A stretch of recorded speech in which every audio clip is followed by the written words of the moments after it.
Hello mga kagubat nun. So balitan ko lang kag nakuno ka mo sa vlog ko. Haha. So kaya nga ni iya na.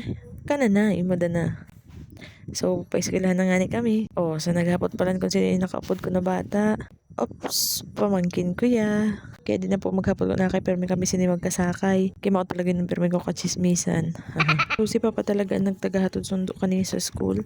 Pero minsan si Papa man niya. Perang days na pala ako so nagsasabay sa kanila kay di mo na ako nag-aangkas. Kuya, kaysan mga nakaakin adlaw, naghiran kami. Joke lang, uwan maniwala naman. Di lang talaga may ang pamati ko kaya di niya ako nagsasabay. O kaya ako natod sundo ako o commute aram mo na ha. Tapos pati ang pag-vlog napabayaan ko. Haha. Napabayaan.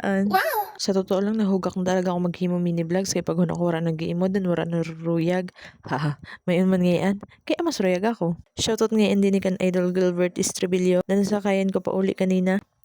Mga kagubat nun. Nano pa, F2F na. Shoutout ngayon sa mga grade 12 showbell, lalo na kan Ryan Inicio na pero may nag-aabang sa ato mga mini vlogs. Nan shoutout man ngayon sa intero ng mga taga-gubat. Thank you for watching mga kagubat nun. Mauman lang.